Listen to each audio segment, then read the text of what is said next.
Muy buenas a todos, gente. Bienvenidos a este nuevo video donde vamos a continuar con nuestra serie de relatividad general. Ahora abordando la continuación del tema que habíamos estado estudiando previamente. Vamos a ver cómo vamos a llegar a través de todo lo que son las ecuaciones de campo de Einstein a la ley de gravitación universal y a la ecuación de Poisson. Entonces, primero vamos a comenzar por la primera parte. Aquí lo que vamos a hacer es introducir, en primer lugar, la métrica, que en este caso corresponde a la métrica de la solución de Schwarzschild, que es para un objeto masivo que gira lentamente, como puede ser el Sol o puede ser la Tierra. La métrica tiene esta estructura general que estamos viendo acá. Hasta ahora no la hemos visto a detalle, pero eso será para un video que sigue, donde vamos a deducirla paso a paso para poder construirla. Entonces, de momento vamos a tomarlo de esta forma, como algo ya dado por hecho, pero que vamos a estudiar más a fondo en un posterior video. Ahora bien, si R tiende a un valor muy grande, podemos notar que esta métrica que tenemos aquí adquiere la forma de la métrica de Minkowski, es decir, si nosotros consideramos que esta cantidad es muy grande, esto va a ser muy pequeño, entonces esto tiende a cero. De manera que nos queda 1 por el valor que está aquí, que es c al cuadrado diferencial de t al cuadrado. Entonces, nos queda esta expresión que tenemos aquí. Ahora bien, una vez que ya se define esto, podemos hacer algo similar en esta parte, donde entonces nos quedaría dividido entre 1. Entonces quedaría esta expresión que está aquí.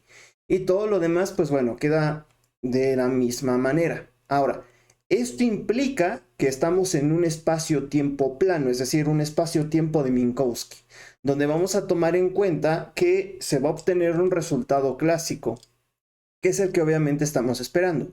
Ahora, vamos a emplear una pequeña perturbación muy pequeñita, un campo gravitacional muy pequeño, casi nulo, donde vamos a definir aquí nuevamente nuestra métrica de esta forma y vamos a considerar definir G sub 00. Entonces, aquí tenemos eta sub 00 y quedaría este valor. En este caso, quedaría como 1 menos 2 por G por M entre C al cuadrado por R, que corresponde al valor que tenemos en esta parte de acá arriba. Entonces, no tiene mucha dificultad poder observar de dónde viene este término. Ahora, vamos a definir aquí H sub 00. Vamos a realizar un despeje de este término de acá, donde nos queda que es igual a G sub 00 menos Z sub 00.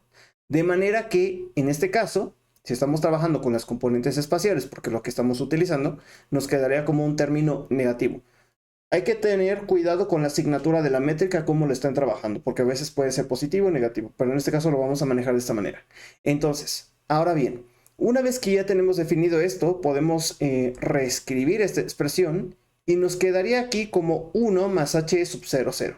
Ahora bien, si nosotros nos damos cuenta, este término de acá y este término de acá, ambos son positivos, restamos en ambos lados y nos queda entonces este resultado de acá, donde h sub 00 es igual a menos 2 por la constante de gravitación universal por la masa del objeto que produce la perturbación, dividido entre la velocidad de la luz al cuadrado por r. Ahora, una vez que ya tenemos este resultado, tenemos que recordar de la lección anterior que el valor de phi es igual a menos g por m entre r. Es decir, esto que tenemos es la función potencial gravitacional que ya habíamos estudiado anteriormente. De manera que si nosotros reescribimos este término y aislamos esto de acá, podemos obtener un resultado que ya habíamos deducido previamente.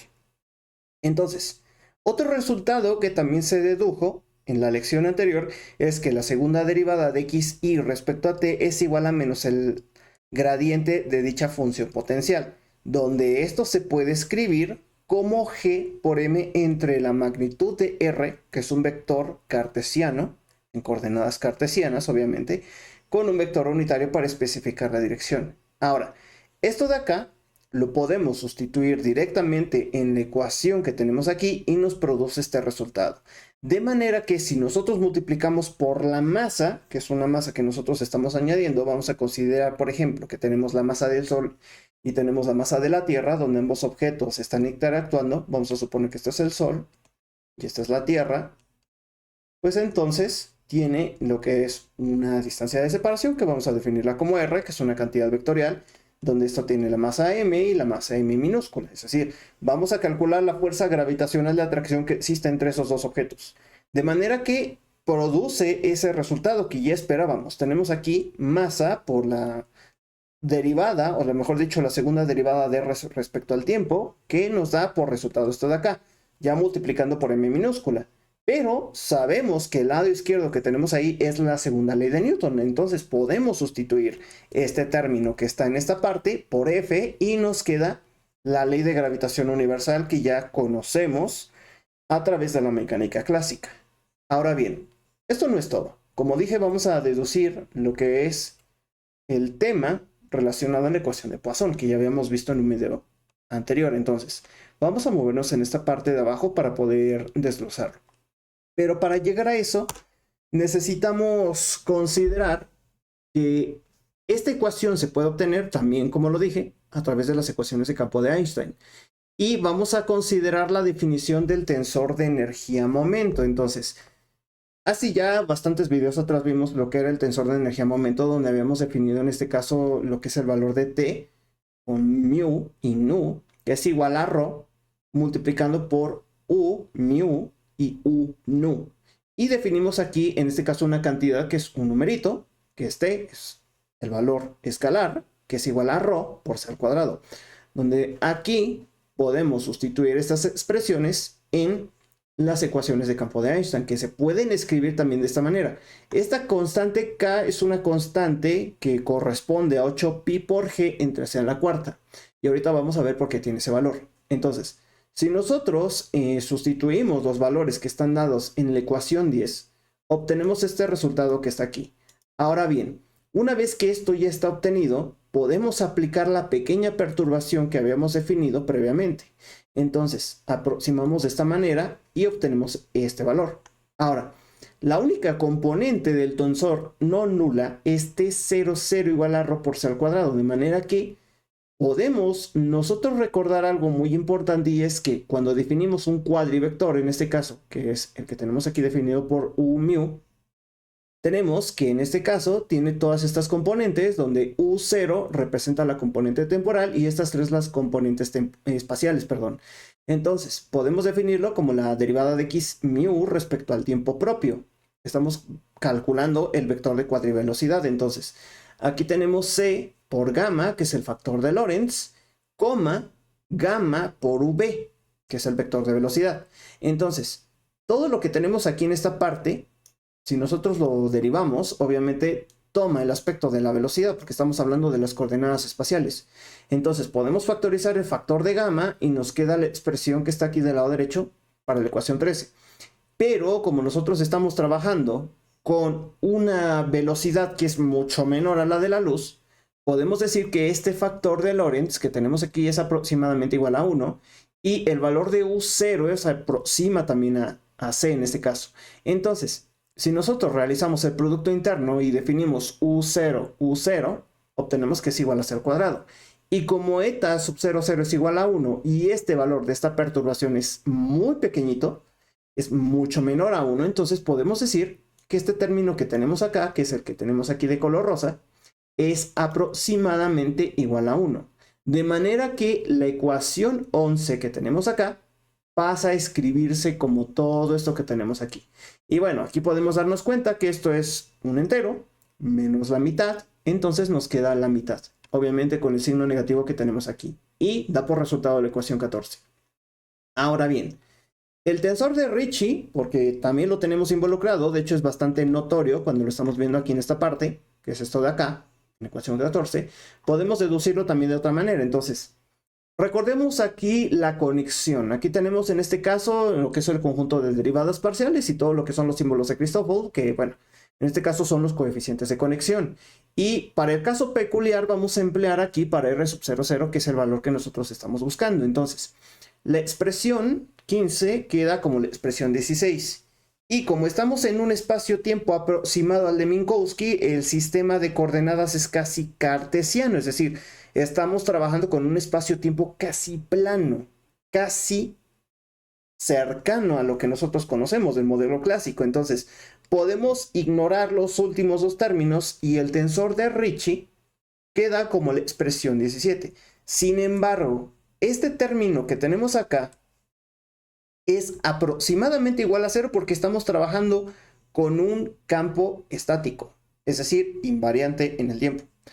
Ahora, podemos obtener, por esta suposición que estamos tomando acá, que el resultado es menos la derivada parcial respecto a las componentes definidas de esta manera de esta conexión que tenemos aquí. Y habíamos visto en la lección anterior que dicha conexión que estamos teniendo aquí es igual a menos un medio de eta, que es la métrica, en este caso de Minkowski, obviamente, y por la derivada parcial de h sub 0,0 respecto a x lambda, es decir, de la perturbación que nosotros estamos involucrando. Entonces, con este resultado que tenemos aquí, podemos nosotros calcular el valor correspondiente a un medio de eta, lambda y alfa, y por la segunda derivada parcial de h sub 0,0 con respecto a todo lo que tenemos aquí. Y esto que tenemos acá, también lo habíamos definido previamente, es menos el laplaciano de h sub 0,0. Ahora bien, estos dos resultados, que son los que acabamos de obtener, los podemos igualar. De manera que nos queda esta expresión de acá. Entonces, ahora, lo que se hace es simplemente recordar que h sub 0,0 estaba definido por 2phi entre c al cuadrado, de manera que aquí 2 entre 2 se divide, queda esta expresión, podemos aislar este término porque es una cantidad constante, entonces queda 1 sobre c al cuadrado, multiplicado por el laplaciano de phi. De manera que si nosotros despejamos, considerando el lado izquierdo que tenemos de la igualdad, obtenemos aquí un medio de k por rho por c a la cuarta.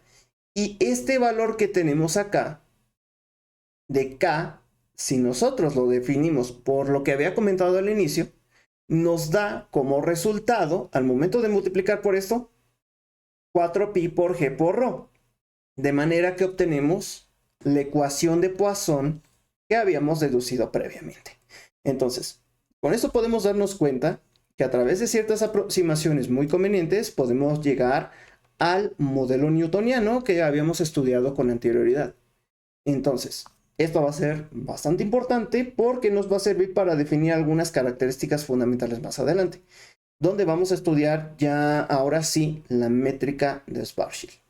Entonces, eso será tema para el siguiente video. Nos vemos en la próxima.